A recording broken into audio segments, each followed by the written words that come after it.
Assalamualaikum warahmatullahi wabarakatuh. Waalaikumsalam warahmatullahi wabarakatuh.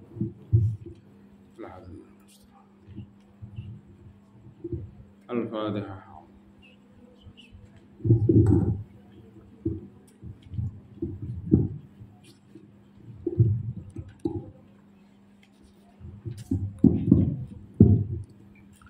Bismillahirrahmanirrahim. Dawaul hammi wadzik. Dawaul hammi wadzik. Tombone wong susah, tombone susah dan sumpek. Jam'u wa tartibus Sayyid Muhammad Said bin Alawi Al-Aidrus. Bismillahirrahmanirrahim. Al-Muqaddimatu. Pembukaan hadhil muqaddimah. Alhamdulillahi farizil humum. Alhamdulillah tas kabehane puji kulillahi kagungane Allah farizil humumi kang rupane zat kang mbuka pira-pira kesusahan. Wa kasifil humumi lan ngilangi zat kang ngilangi pira-pira kesedihan.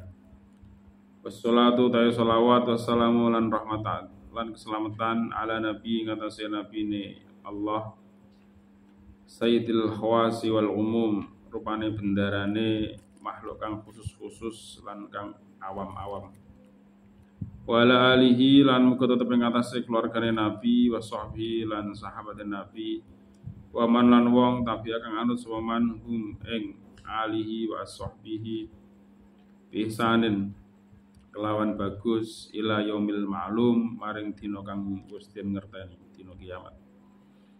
Allahumma do Allah ij'al mukidadake panjenengan Al-Qur'an ing Qur'an al-azim kang agung. Rabbi aqalbi ingkang dadi hale dadi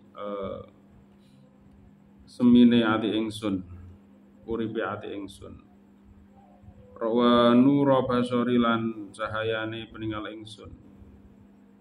Wajila ahusni lan kang buka kesusahan ingsun wa dhahaba hamilan hale ingkang ngilangi kesedihan ingsun wa ghamilan ya kesusahan ingsun.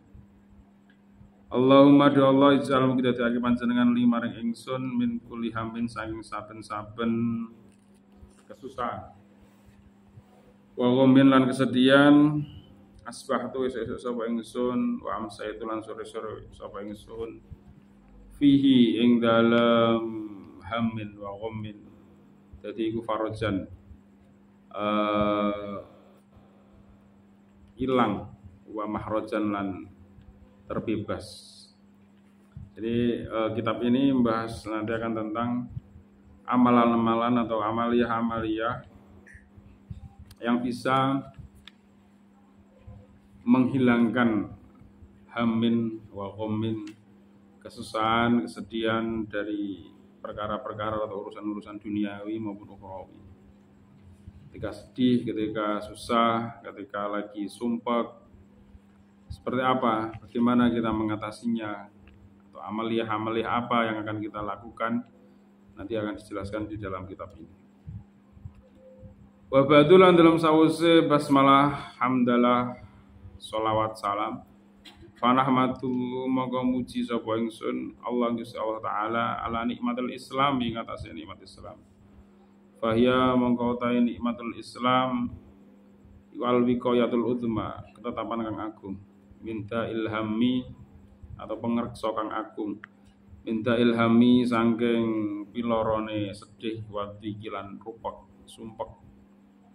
Fafiha mongko iku kelan nikmatul Islam ja'ala dadake sapa Allah lana kita fawaidan ing pira-pira faedah lila jima krana ngobati perkara asoba kang mekenani apa man ing kita in husnin nyatane saking kesedihan wa hammin lan kesusahan wa dzingin lan kerupekan. Jadi Islam yang akan menjaga kita atau mengobati kita ketika kita sedih, ketika kita susah, ketika kita terbebani oleh hal-hal duniawi. Wa hadhihi utawi kila nikmatul Islam. fawaidun utai beberapa faedah muktasaratun kang ringkes li ilajil hammi krana ngobati sedih wadi kilan rubak. Summa jama'a nulin ngumpulake ha ing fawaid min ba'di kutubi salafi saking sebagian kitab-kitab salaf as-shalih kang saleh. Fakat jaraba lan mongko teman-teman nguji ha ing ilaj atau mukhtasarah soal kasiro ngakeh wa dzalika utahe mengkono-mengkono musyarabah mau ma'astihdorin niyati sertane ngelahirake niat fiha ing dalem fawaid. Panasalu moko njaluk sapa ingsun Allah Gusti Allah anafa ing manfaat dia kelawan ikilah mukhtasarah. Innahu sa'atamani Allah iku waliyun iku dat kang wasani dalika ing mengkono-mengkono an-naf'u biha wal qadirul lan kang kuwasa alai atase an-naf'u biha. Jadi yang terkandung dalam kitab ini itu bukan karangan atau murni dikarang atau diciptakan oleh mu'allif tadi ini, Syekh Muhammad Sa'id bin Alawi Al-Idrus. Tapi ini mukhtasar atau ringkasan dari kitab-kitab salafus soleh, dari kitab-kitab dari hadis, dari Al-Quran dan sebagainya. Bismillahirrahmanirrahim. Bab yang pertama dawaul hammi waddiq. Taiki ku tombone. Dawa itu tombo, kalau da itu sakit. Likulidain dawaun. Setiap penyakit pasti ada obatnya. Dawaul hammi tombone sedih, waddiqi lan rupek. Jadi tombol sedih kok apa? Tombol sedih kok gak ngombe gudrek atau ngombe apa? Atau ngombe obat sakit kepala itu Panadol bukan? Apa? Jadi tambahannya sedih dan sumpah itu apa? Kalian biasanya sedih karena apa? Karena apa? Biasanya sedihmu karena apa? Duit tentang sedih ya? Duit tentang tiga tuku lipstick lah. Hasilnya jatah tiga jajan tapi tak tiga lipstick. Terus seolah nasi entak. Nah nilainya lah sedih ya? Sedih? Masa sedih? Jadi sedih dan rupak itu tombolnya. Jadi sedih itu dari hati ya. Sumpah juga dari hati. Ketika hati kita lapang menerima apapun yang sudah ditentukan, ditakdirkan oleh Allah SWT, niscaya kita tidak akan pernah merasakan sumpah, merasakan sedih. Jadi kenapa kok orang itu sedih? Karena kurang bisa menerima takdir. Umpamane kalian sudah layak untuk menikah, sudah pantas menikah. Kemudian orang yang kalian incar ternyata mengincar orang lain, tidak memiliki kalian, itu kan berarti bukan jodohnya. Ketika hati kita lapang, hatinya mau menerima kabehku sudah kersane Allah, maka ya tidak akan sumpah. Jadi segala sesuatu yang terjadi pada kita, pada semua yang ada di sekitar kita itu semuanya kehendak Allah. Kalau kita menyadari itu hamnya sedikit. Katakan bahwa saya ya punya target ini siswa MTS atau siswa ulumiyah itu harus gini. Ternyata di luar ekspektasi, di luar harapannya itu outputnya seperti ini, ternyata kok gak seperti itu. Kalau saya terlalu monoton pada target saya, pasti saya akan sedih. Guru-guru pasti akan sedih. Nah, tetapi ketika kita kembalikan kepada takdir, qada dari Allah Subhanahu wa taala, bahwasanya semua yang terjadi itu sudah ketetapan Allah Subhanahu wa taala, maka tidak akan merasa sedih yang berlebihan, sumpah yang berlebihan. Jadi hal itu terjadi karena hati kita sendiri, karena itu terjadinya di hati. Jadi ketika sedih, ketika sumpah, obatnya apa? Di sini ada dawuh la ilaha illa anta subhanaka inni kuntu minadz dzalimin. La ilaha ora ana pangeran kang hak disembah iku maujud illa anta kejaba panjenengan ya Allah. Subhanaka mau suci panjenengan ini satemene ingsun kuntu iku ana sapa ingsun iku minal dzalimin setengah saking wong kang zalim, wong kang ngani ngoyo. Qala Rasulullah sallallahu alaihi wasallam ala ukhbirukum nata orang ngabari sapa ingsun kaum sira kabeh bisaen kelawan suwi-suwi idza nazala nalikane tumurun terjadi bi ahadikum kelawan salah siji sira kabeh apa karbun kurabun apa kesedihan musibah au balaun utawa bahaya min amri dunia saking perkara dunya da'a mongko donga sapa ahadukum biha kelawan zaman mau faifraju mongko den sembarake utawa den ilangake apa karbon lan bala mau andu sanggeng ahadukum du'a'u dhinnun rupane du'ane dhinnun itu siapa? Dhinnun itu nabi yang ditelan ikan nun itu. Siapa nabi siapa? Nabi Nuh. Nabi apa? Doae nabi sing ditelan oleh ikan nun yaitu la ilaha illa anta subhanaka inni kuntu minadz dzalimin. Jadi ketika kita Nabi Muhammad SAW memberitahu kita ketika kita sedang tertimpa musibah, tertimpa bahaya dari perkara-perkara dunia, kemudian kita berdoa seperti doanya Dhinnun, la ilaha illa anta subhanaka inni kuntu minadz dzalimin, maka pasti akan dibebaskan, akan diselamatkan dari bala, dari bahaya, dari musibah. Saat ini sedang banyak sekali musibah. 3 hari puasa pertama kemarin curah hujan begitu tinggi, akhirnya di daerah Jawa Tengah itu di 9 kabupaten di Jawa Tengah itu kaline itu ambrol, tanggulnya akhirnya terjadi banjir bandang sampai hari ini. Jadi musibah, ketika kita mendapatkan musibah duniawi apapun itu, maka kita berdoa la ilaha illa anta subhanaka inni kuntu minadz dzalimin. Bahasa Belanda. Wa qala Rasulullah sallallahu alaihi wasallam laqad kana du'a ahli Yunus. Sebenarnya teman-teman ono apa doa ahli Yunus tungane dulur ingsun Yunus, Nabi Yunus. Wa ajaban gawake. Awaluhu ta kawitane doa iku tahlil. Wa la ilaha illallah. Wa ausatuhu ta tengah-tengah doa iku tasbih. Subhanaka, subhanallah. Wa akhiruhu tai akhir doa iku ikrarun iku ikrar mengakui bidzambi lan dosa. Doanya ini sudah sangat ajib ya. Ajib itu ya luar biasa, gawake, nggumunake. Jadi awalnya itu tahlil, ucapan tahlil la ilaha illallah, tengahnya tasbih subhanaka, akhirnya di akhir doa itu ada ikrar. Ikrar itu mengakui inni kuntu minadz dzalimin. Sesungguhnya saya ini termasuk orang-orang yang zalim. Jadi ada pengakuan dosa, ada istighfar. Ketika orang sudah mengakui dosanya, berarti itu adalah bentuk permohonan ampunan. Inni kuntu minadz dzalimin. Jadi ngaku dengar Allah Subhanahu wa taala. Diawali dengan tahlil dan tasbih.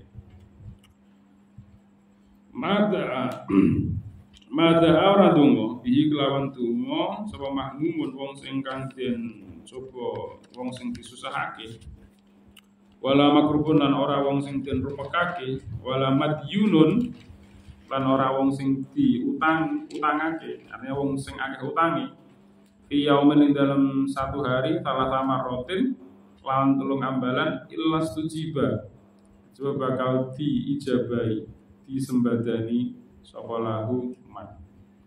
Jadi cukup 3 kali sehari kayak ngambil obat. Maka semua penyakit, semua kesusahan, bahkan hutang, ketika kalian nanti sudah punya utang, ketika sudah ada kebutuhan, kemudian penghasilannya tidak cukup untuk memenuhi kebutuhannya, akhirnya utang, membaca doa ini 3 kali sehari, maka pasti akan diijabahi. Sampai kapan ijabahnya? Wallahu a'lam. Pasti akan diijabahi. La ilaha illa anta subhanaka inni kuntu minadh dhalimin. Rawahu Dailami an Abdurrahman bin Auf radhiyallahu anhu. Jadi ini hadis. Wa minal mujarrabati. Lan iku setengah sangking mujarrab. Mujarrab itu ya apa ya? Putih. Mujarrab itu ya mujarrab ya. Mujarrab itu bahasa Indonesia ya. Berarti mujarrab. Mujarrab apa berarti? Mandi. Sukses. Alati kang yarwing riwayatake ha ing alati sapa as-sholihuna wong-wong kang berdosa saleh al madhubatu utawi merutinake ala qiraati ngatasé maca la ilaha illa anta subhanaka inni kuntu minadz zalimin. Ihda wa arba'ina kelawan bilangan 1 lan 40. Apane marotan ambalane 41 kali.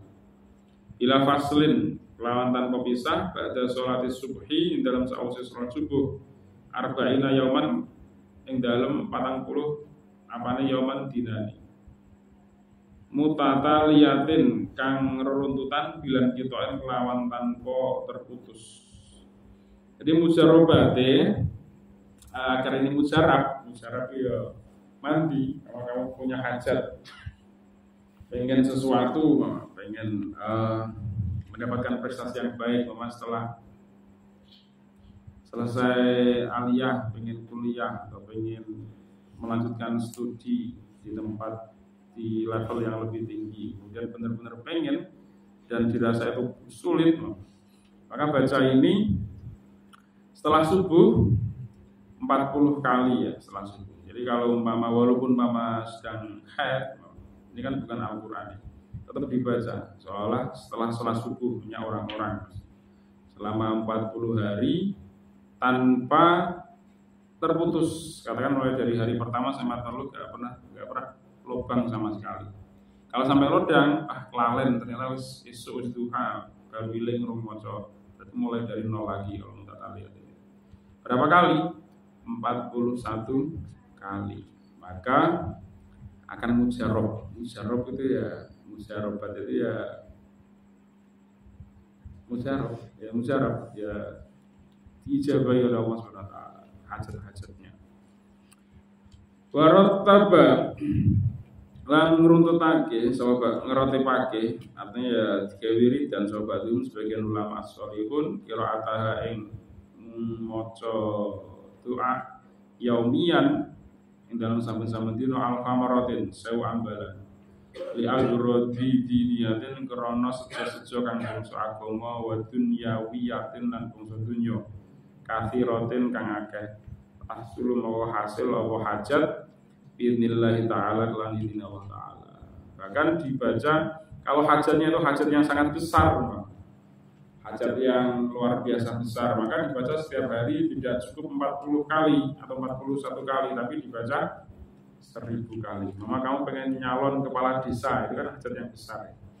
Atau nyalon jadi caleg, calon anggota legislatif, atau duniawi yang sifatnya itu besar ya, membutuhkan pertaruhan yang besar, maka ini dibacanya tidak cukup 40 kali, tetapi 1000 kali setiap hari.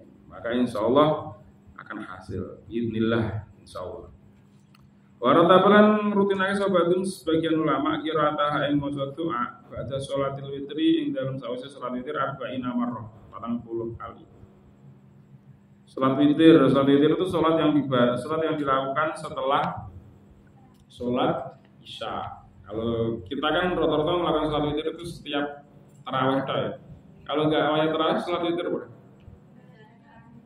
Boten ya. Salat witir itu intinya qabla tahajud ya. Atau baca tahajud boleh juga. Rata-rata ya setelah salat Isya, salat witir 3 kali, 5 kali, 7 kali, maksimal 9 kali. Jadi salat witir.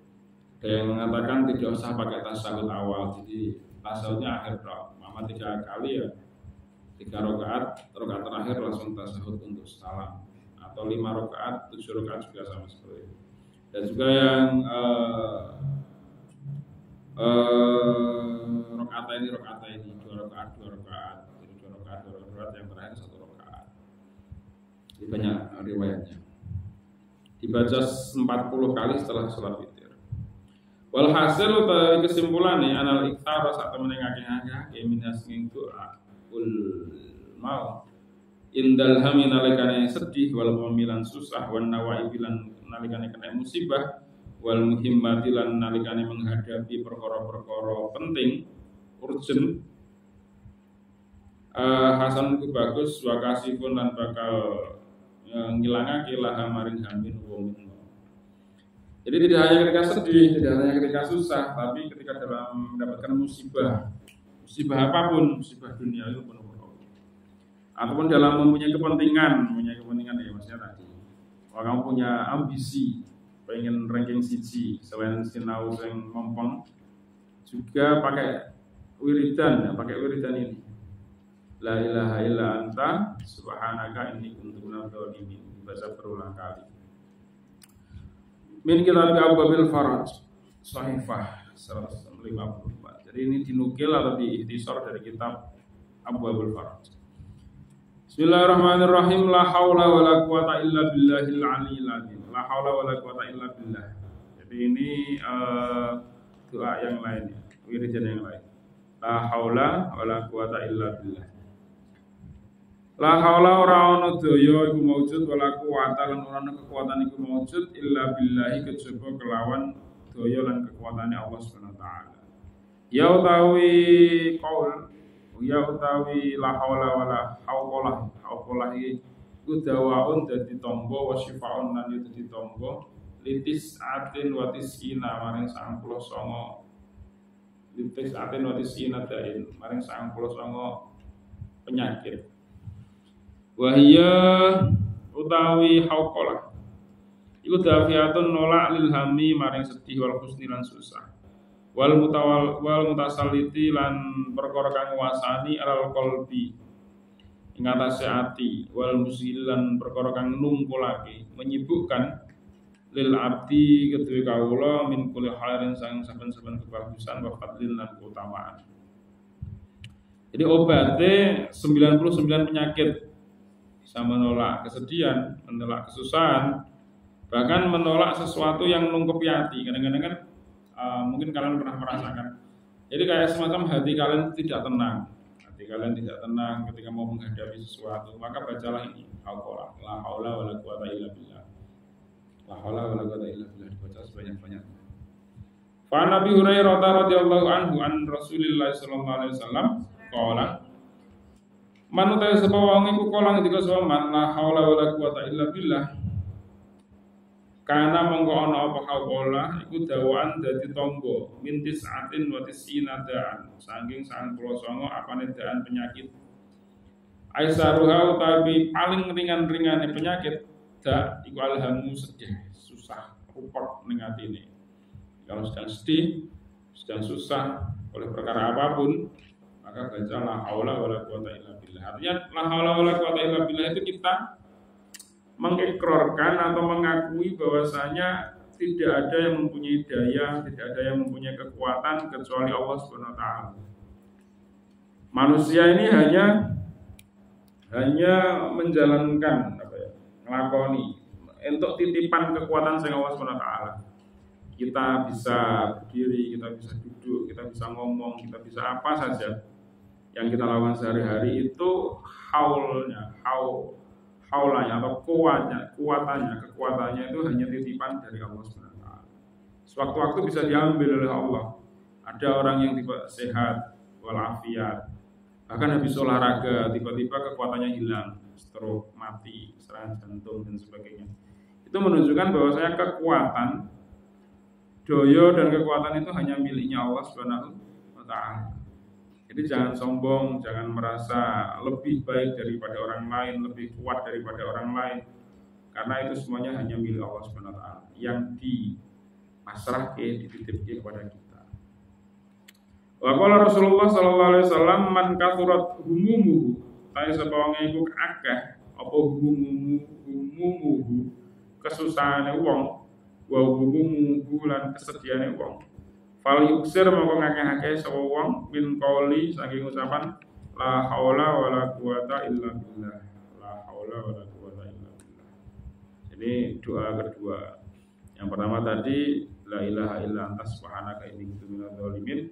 Yang kedua la haula wala quwata illa billah. Yang ketiga al istighfar, jalur pengampura. Istighfar. Naila istighfar itu kalimat apa nih?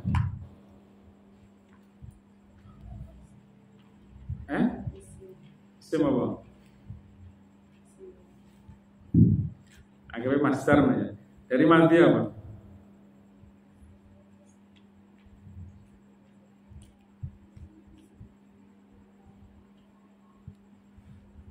Apa? Ya sa itu ya, yang dimaksud itu.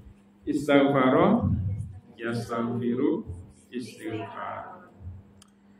Wa min adabi ababil harji utawi luwih gede-gede ini agung-agungi boro-boro bab kesusahan iku al istighfaru istighfar jalur ngapura. Wa huwa utawi istighfar iku min asbabi taisiri rizki iku setengah saking pira-pira sebabe gampange rizki. Jadi istighfar itu menyebabkan mudah mendapatkan rizki.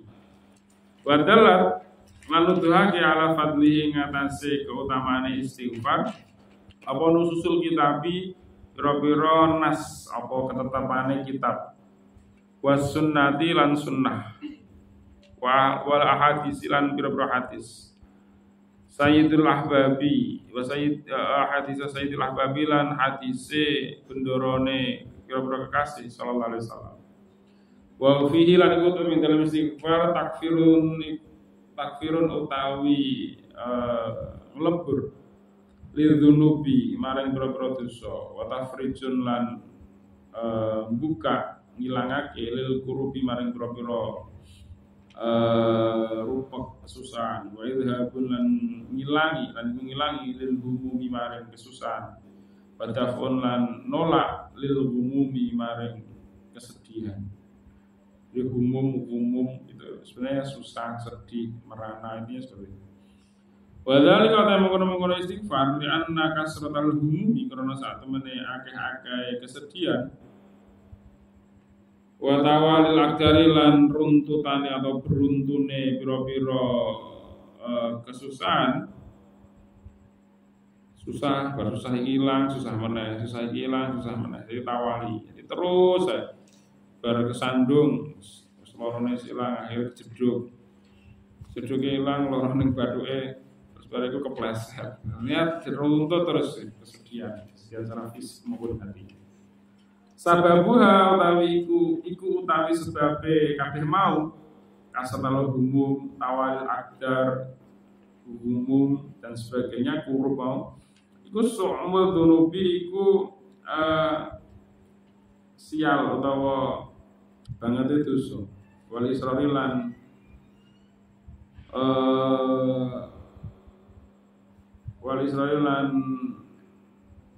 kepeksa utawa desek dosa ya ini dosa maksiat fajadirun mongko iku layak biayakuna kelan yen ana apa dawauha tombone tawal akdar mau iku al istighfaru maca istighfar wa sadaqa lan bener apa taubatu taubat wal itidzaru lan eling dosa itidar.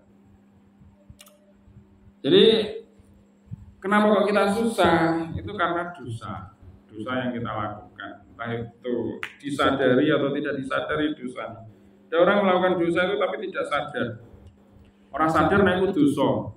Karena kan mempunyai kerentek sengelek pada orang lain. Punya iri, punya hasud, punya tomak, punya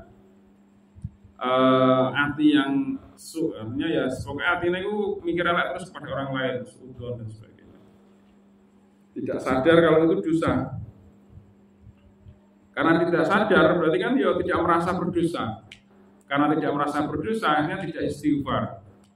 Akhirnya itu terjadi terus, dosa-dosa kecil akhirnya numpuk jadi ini sumpah, nanti ini susah, nanti mau apa-apa sedih, mau apa-apa nggak enak kabeh. Dan juga dosa yang disengaja ngerasani wong, itu ngerti nak dosa tapi tetap dilakukan. Ngenyek, melakopi konsone dengan sebutan yang tidak baik, itu kan perkara yang dosa, walaupun dosa kecil kan. Tapi itu hakul adami. Atau dosa-dosa yang lainnya. Jadi dosa-dosa yang dilakukan itu tidak diistighfari, tidak dijalukno ngepuro karena Allah SWT akhirnya menyebabkan tawali al-aqdar tadi, mendapatkan kesialan yang terus menerus, mendapatkan kerupekan yang terus menerus, dan orang rumongso. Maka karena semuanya itu berawal dari dosa yang disengaja maupun tidak disengaja, maka obat satu-satunya di sini adalah beristighfar, jalur pengapuran. Ya istighfar ya astagfirullahaladzim.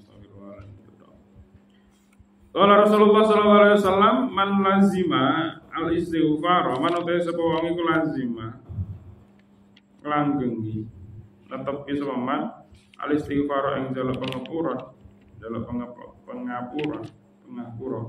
Jalan ngodadake sapa Allah lan maring wong min kulli hamin saking saben-saben kesusahan farajan ing jalan keluar. Wa min kulli dikin lan saking kerupekan mahrajan ing kebebasan.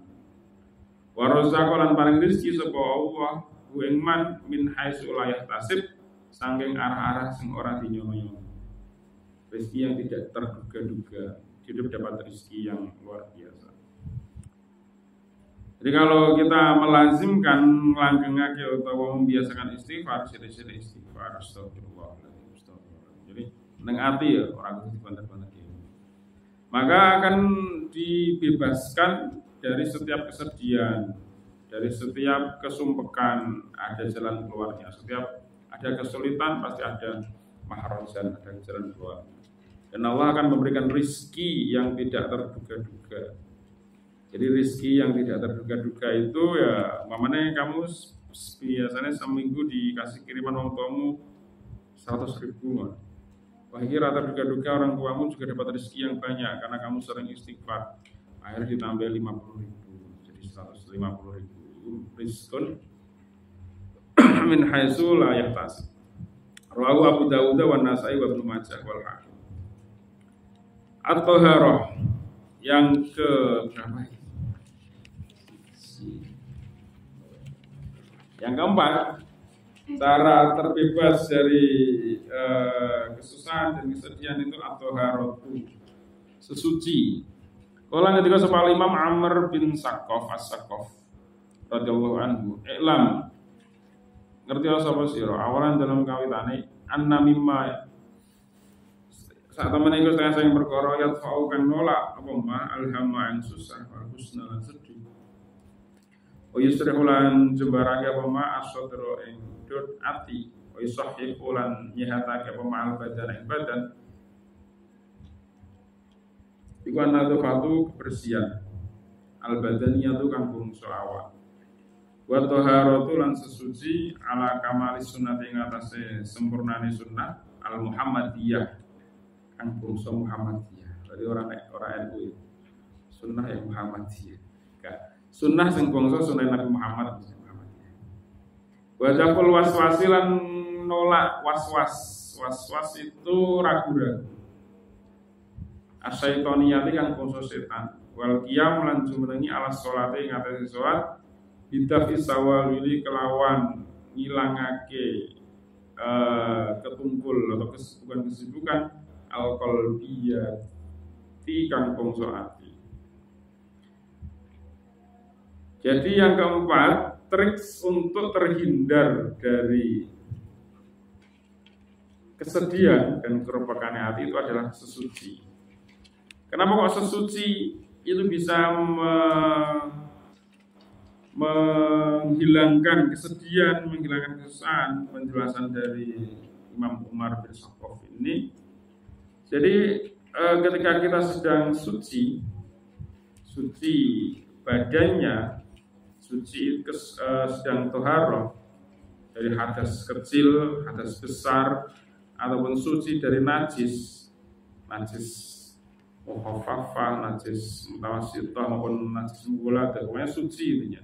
Suci badannya, suci bajunya, suci hadasnya, itu bisa menolak kesusahan dan kesedihan. Jembarake hati, menyehatkan badan. Menyehatkan badan itu logikanya gini. Bayangkan ketika kamu ada orang sehari mandi 2 kali, ada yang orang itu sehari 2 hari mandi sekali. Kira-kira luwih sehat dia, Pak. Lihat sehat yang sering mandi kan, bersuci. Jadi, semakin sering, tapi ya sudah sering-sering. Sedino atus 10 malah berubah kulitmu kayak sabun.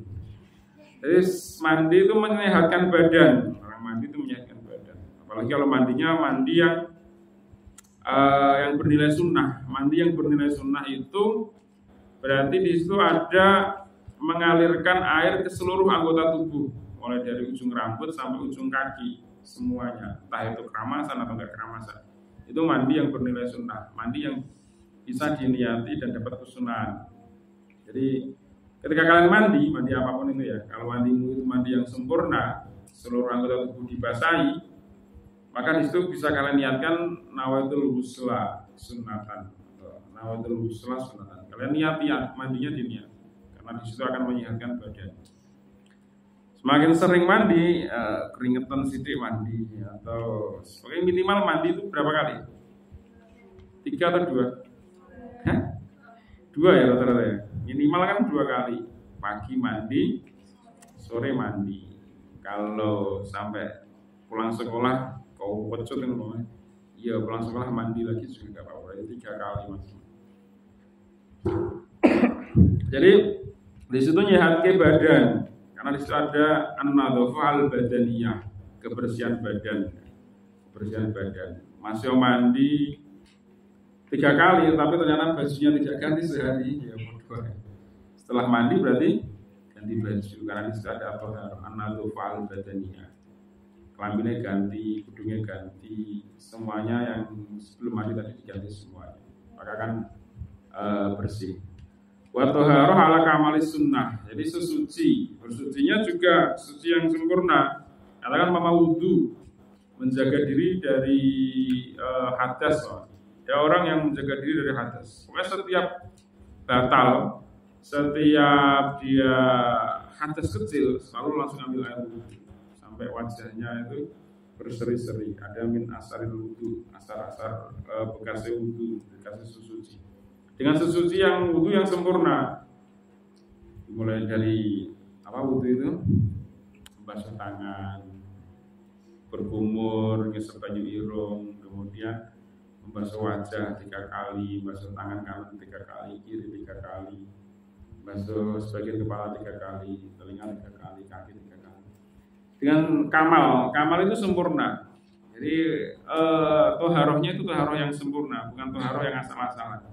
Mandi juga sama, mandi yang sempurna. Mandi yang sempurna itu sunnahnya juga diambil semuanya, mulai dari anggota tubuh yang yang kanan mandinya, kemudian yang kiri, kemudian kepala. Yang bisa diambil kanan dulu. Maka akan membersihkan tidak hanya badannya, tapi juga qalbiyah. Taharah juga daful waswas asyaitoniyah. Waswas itu apa? Kalian pernah nggak lihat orang sholat atau orang wudu atau orang sholat? Allah itu bola-balik pernah lihat? Itu kan waswas namanya. Jadi waswas itu datangnya dari setan. Waswas itu datangnya dari setan. Ketika ada orang waswas, dikageti biasanya. Jadi dikeplak dari belakang, nanti hilang waswasnya. Was-was itu datangnya dari setan. Setan itu menggoda orang-orang yang layak digoda. Orang-orang yang tidak layak digoda ya dimbarke wis, dia enggak digoda wis sudah tergoda. Jadi orang bantane orang was-was, berarti orang was-was itu orang-orang yang keren namanya. Karena dia orang-orang yang digoda setan. Coba kalian enggak digoda setan. Salat itu kayak enggak ada beban apa-apa. Jadi orang was-was itu adalah orang yang lebih lihat di sisi yang lain seperti itu.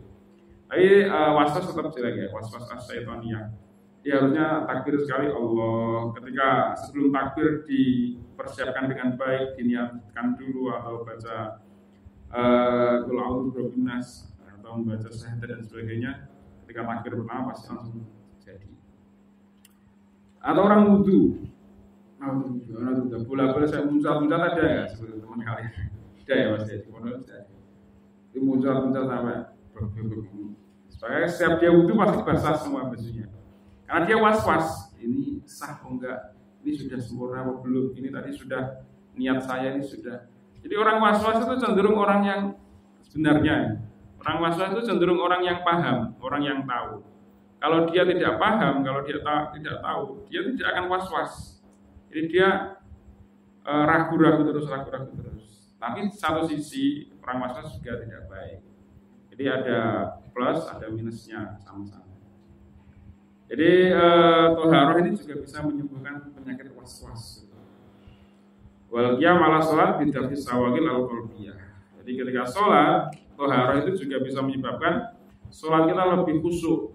Jadi sawagil al-qalbiyah ketika sholat itu tidak ada. Sawagil al-qalbiyah itu maksudnya gitu. Mungkin kalian sholat Allahu Akbar, Bismillahirrahmanirrahim.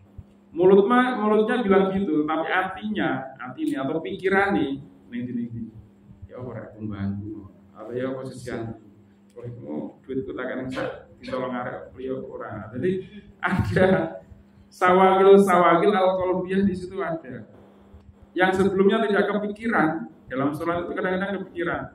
Bahkan kalau kalian lali deleh barang namanya atau kelangan deleh barang, kalian pakai sholat aja. Kalau eling, ternyata barang saya tadi di sana. Jadi itu diingatkan setan. Oke, setan sawagil al-qalbiyah dalam sholat, dan itu mengganggu kekhusyuan kita dalam sholat. Jadi ono ora ganjaran nih kalau sholat itu keinget perkara yang lainnya. Ada yang bilang tidak ada yang bilang juga ada. Karena itu tidak khusyuk kan. Jadi salah satu cara untuk menghilangkan sawagil al-qalbiyah inda sholat itu dengan cara sesuci yang sempurna, wudu yang sempurna, bebersih yang sempurna, maka sawagil al-qalbiyah ketika sholat itu nanti juga tidak ada. Jadi itu ya triksnya. Ini kalau langsung dibaca langsung khatam. Bismillahirrahmanirrahim. As-salatu ala Nabi sallallahu alaihi wasallam. Yang kelima yaitu membaca sholawat kepada Nabi Muhammad sallallahu alaihi wasallam. Allahumma sholli ala Muhammad. Sholawat itu banyak sekali ya. Sholawat yang paling sedikit adalah sholat Jibril. Sholat Jibril itu gimana? Ya, sallallahu ala Muhammad, sallallahu ala Muhammad itu sholat Jibril yang paling pendek ya itu. Oke, komplit ya. Allahumma sholli ala sayyidina Muhammad. Oke, kompletnya ya. Allahumma sholli ala sayyidina Muhammad ini fil qulubi wa dawai. Sholat semacam-macam itu ya. Tapi yang paling minimal adalah sholat Jibril sallallahu alaihi wasallam. Wa min afdhali wa adami ma yaqul ham wal qam wallahu a'lam bissawab.